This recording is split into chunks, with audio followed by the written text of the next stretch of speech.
Hello दोस्तों, स्वागत है आपका मेरी एक नई कहानी में। दोस्तों, मैं एक टैक्सी ड्राइवर था। रात के करीब 2 बजे मैं रेलवे स्टेशन के बाहर खड़ा था। तभी एक लड़की छोटा सा बैग के लिए ठंड से कांपती हुई मेरे पास आई और बोली, भैया मुझे किसी होटल तक ले चलोगे? मैंने आसपास देखा। इतनी रात को वहाँ कोई टैक्सी नहीं थी और स्टेशन भी लगभग खाली हो चुका था।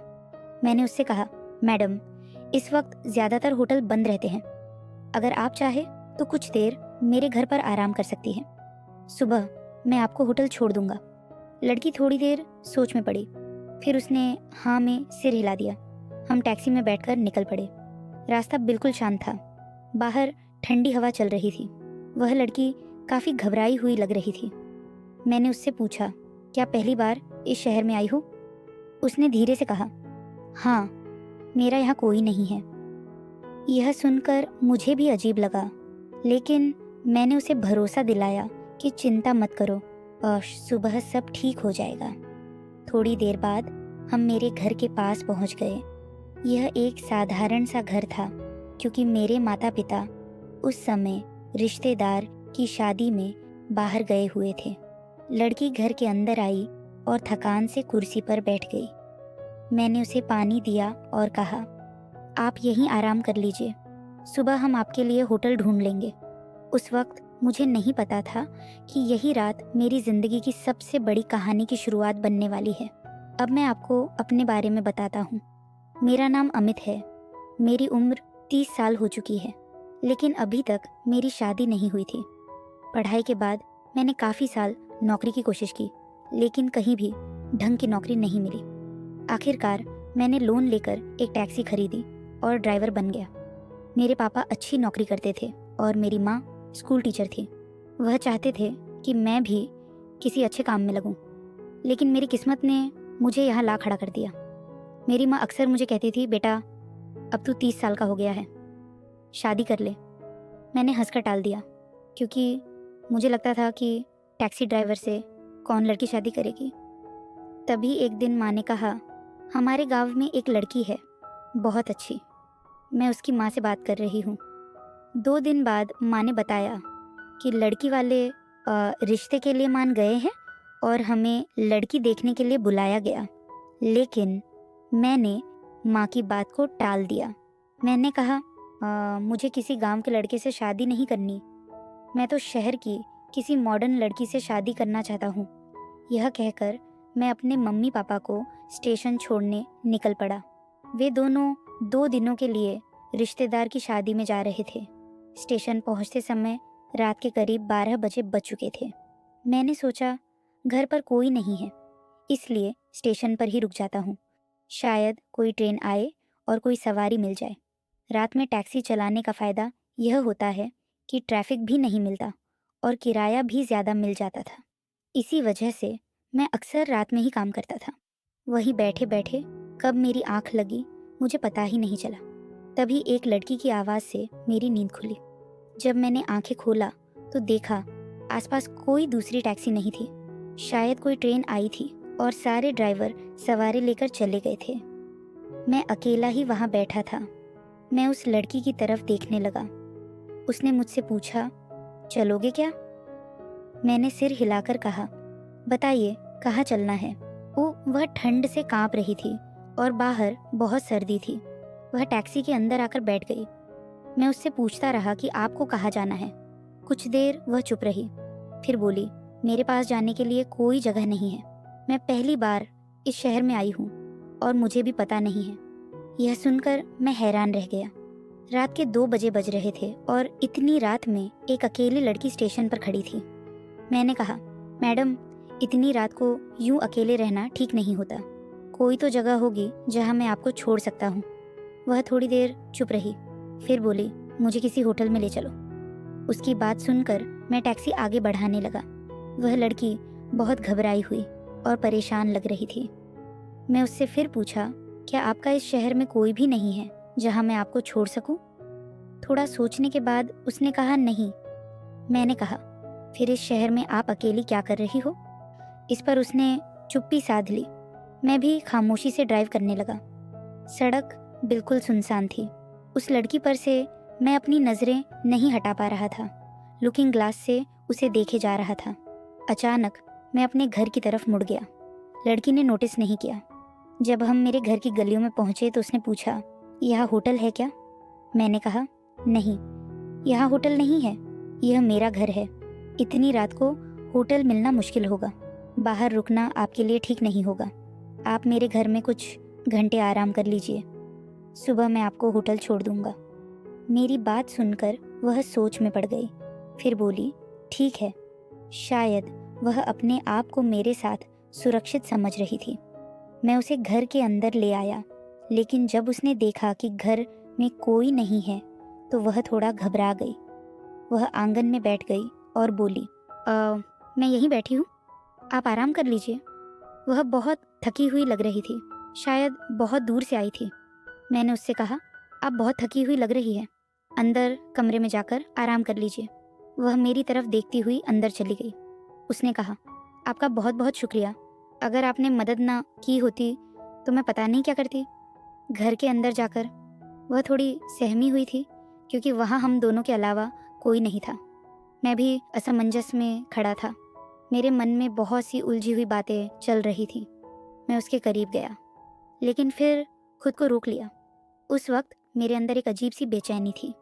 मैं खुद से लड़ रहा था कि मुझे गलत नहीं करना चाहिए। वह लड़की अकेली और परेशान थी। कुछ देर बाद वह बाहर आई और चुपचाप बैठ गई। रात काफ़ी बीत चुकी थी। सुबह के करीब 4 बजे बज रही थी।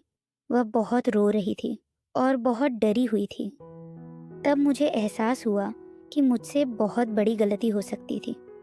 मैं डर गया था कि कहीं कोई बड़ी मुसीबत ना हो जाए।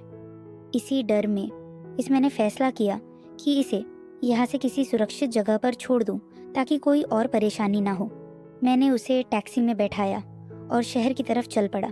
रास्ते भर मैं यही सोचता रहा कि यह सब मेरी जिंदगी को बदल सकता है। स्टेशन के पीछे मुझे एक सुनसान सी जगह दिखी। मैंने गाड़ी रोकी और उससे कहा, आप यहाँ से आगे निकल जाइए, यहाँ से स्टेशन पास है।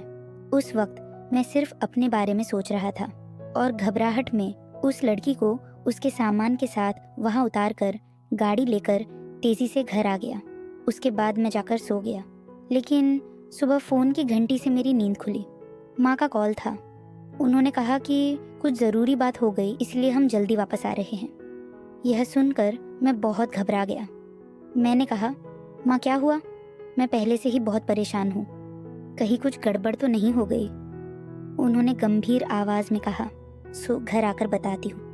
यह सुनकर मेरा डर और बढ़ गया। मुझे लगा कहीं उस लड़की ने कोई शिकायत तो नहीं कर दी। थोड़ी देर बाद मैं उठा, कंबल ओढ़ा और मफलर से चेहरा ढककर साइकिल लेकर उसी जगह पहुंच गया जहां मैंने उस लड़की को छोड़ा था। वहां पहुंचकर देखा कि वहां उसका कोई निशान नहीं था। मैं और ज्यादा घबरा गया और सोचने लगा, वह आखिर गई कहाँ? वह मुझ पर भरोसा करके टैक्सी में बैठी थी और मैंने यह सब कर दिया। अगर मैं थोड़ा खुद पर काबू रखता तो यह सब ना होता। मैं साइकिल लेकर स्टेशन तक गया, लेकिन वह वहाँ भी नहीं मिली। फिर मैं घर लौट आया और बहुत बेचैन हो गया। धीरे धीरे मेरे अंदर पछतावा होने लगा। मैं खुद से गुस्सा कर रहा था। सोच रहा था, अगर मेरी बहन के साथ कोई ऐसा करता तो मुझे कैसा लगता। दिन भर मैं ऐसी सोच में डूबा रहा। शाम होते ही मेरी माँ घर आ गई। उन्हें देखते ही मेरा दिल जोर जोर से धड़कने लगा। मुझे लगा उन्हें सब पता चल गया होगा। माँ ने मुझसे पूछा, क्या बात है, तुम इतने परेशान क्यों हो? मैंने कहा, मेरी तबीयत ठीक नहीं है। माँ ने कहा, रात को ऐसा क्या हुआ बेटा? यह सुनकर मेरा डर और बढ़ गया। मैं चुप ही रहा। तब माँ ने कहा, मैंने तुम्हारी शादी तय कर दी है और 10 दिनों के अंदर तुम्हारी शादी होगी। यह सुनते ही मेरे पैरों तले जमीन खिसक गई। मैंने कहा, माँ यह क्या कह रही हो? उन्होंने कहा, तुम्हारे लिए यही सही रहेगा। आज से ही मैं शादी की तैयारी शुरू कर दूंगी। मेरी माँ की बातों पर मुझे ऐसा लगने लगा कि उन्हें मुझ पर शक हो गया है। शायद वह सोच रही थी कि मैं गलत रास्ते पर जा रहा हूँ, इसीलिए मेरे लिए शादी का फैसला कर लिया। उन्होंने मुझसे सीधे कुछ नहीं कहा, लेकिन शादी की जल्दी देखकर मुझे समझ आ गया कि वह मुझे सही रास्ते पर लाना चाहते हैं। मैं भी उनसे अपनी गलती के बारे में कुछ नहीं कह पाया। जिस लड़की से मेरी शादी तय हुई थी उसकी मैंने शक्ल तक नहीं देखी थी। बस इतना पता था कि उसका नाम उर्मिला है और वह मेरी माँ की जान पहचान में से है। लेकिन मेरा मन बार बार उसी स्टेशन वाली लड़की के बारे में सोच रहा था। मैं चाहता था कि वह मुझे एक बार मिल जाए ताकि मैं उसे माफ़ी मांग सकूं और उसे शादी कर सकूं। मैंने उसे ढूंढने के लिए अपनी ड्यूटी बढ़ा दी। हर जगह उसी को तलाश करता रहा, लेकिन वह कहीं नहीं मिली। मुझे लगा शायद वह शहर छोड़कर चली गई। मैं ऊपर वाले से रोज़ यही दुआ करता था कि वह एक बार मुझे मिल जाए। इसी बीच शादी का दिन आ गया। हम बारात लेकर घर निकले। काफ़ी दूर का सफ़र था। बस से शादी की जगह पहुंचे। पंडित जी मंत्र पढ़ रहे थे। कन्यादान के बाद मैंने उसकी मांग में सिंदूर भरा। दुल्हन ने घूंघट कर रखा था और मैंने उसकी शक्ल भी नहीं देखी थी। मैं मन ही मन सोच रहा था कि यह गांव की लड़की है। क्या मैं इसे कभी प्यार कर पाऊंगा? मैं यही सोच रहा था। वैसे भी कहीं ना कहीं स्टेशन वाली लड़की को मैं अपना दिल दे चुका था। इस गांव की सीधी साधी लड़की को मैं अपनी पत्नी के रूप में स्वीकार नहीं कर पा रहा था। दुल्हन को लेकर हम घर आ चुके थे और मैं सुहागरात के कमरे में पहुंचा। मेरा दिल बहुत भारी था। मैं उसके पास गया। मेरी पत्नी दुल्हन बनकर बैठी थी। मैंने उससे कहा, देखो, मैं भी तुम्हें अपना दिल नहीं दे सकता। मैं एक बहुत बड़ा गलती कर चुका हूँ। मैंने एक लड़की के साथ बहुत गलत किया था। बाद में मुझे एहसास हुआ कि यह मेरी भूल थी। मैंने उसे बहुत ढूंढा था। उसके पैर पकड़कर माफ़ी मांगना चाहता था, उसे शादी करना चाहता था। लेकिन मेरी माँ ने मेरी गलती का अंदाज़ा हो गया था, इसीलिए उन्होंने मेरी शादी तुमसे करवा दी। लेकिन मैं भी तुम्हें वह प्यार नहीं दे सकता। मुझे माफ़ कर देना। इतना कहकर मैं कमरे से बाहर जाने लगा। तभी उस लड़की ने मेरा हाथ पकड़ लिया। उसने कहा, आप जैसे भी हो, मुझे आप अच्छे लगते हो। इंसान आज से गलतियां हो जाती हैं। मैं दुआ करूंगी कि आपको वह लड़की मिल जाए और वह आपको माफ़ कर दे। इतना कहकर उसने अपना घूंघट हटा दिया। मैं उसकी तरफ देखना नहीं चाहता था, लेकिन उसके शब्दों ने मुझे रोक लिया। जैसे ही मैंने नज़र उठाई, मेरे पैरों तले ज़मीन निकल गई। मेरी पत्नी उर्मिला वही स्टेशन वाली लड़की थी। मैं बिल्कुल हैरान रह गया। उसने कहा, उस रात मैं आपसे मिलने ही आई थी। मैं ही वह गांव वाली लड़की हूँ जिसका रिश्ता आपने पहले ठुकरा दिया था। आपकी माँ चाहती थी कि मैं आपका दिल जीतूं, इसलिए उन्होंने मुझे उस रात बुलाया था। मुझे आपके पते पर जाना था, लेकिन आप मुझे टैक्सी में मिल गए। मुझे कभी अंदाज़ा नहीं था कि सब कुछ ऐसा हो जाएगा। अगले दिन मैंने अपनी आपकी माँ को सब कुछ बताया और उन्होंने हमारी शादी तय कर दी। मुझे नहीं पता था कि आप अंदर से इतना पछता रहे हैं। यह सुनकर मेरी आंखों से आंसू आ गए। मैंने उसके सामने हाथ जोड़ दिए। मैंने कहा, ओह, मैंने इस शहर की हर जगह तुम्हें ढूंढा था। जब तुम नहीं मिली तो मैं बहुत डर गया था। अगर मिल जाती तो मैं तुमसे ही शादी करता। उस रात मैं खुद को संभाल नहीं पाया था। तुम्हें देखकर मेरी समझ काम नहीं कर रही थी। मैंने अपनी ज़िंदगी में तुम जैसी लड़की कभी नहीं देखी। मुझे बहुत अफसोस है कि मैंने कभी तुम्हारा रिश्ता ठुकराया था। यह सुनकर मेरी पत्नी ने मुझे माफ़ कर दिया और हम दोनों एक दूसरे के करीब आ गए। दोस्तों, आपको यह कहानी कैसी लगी?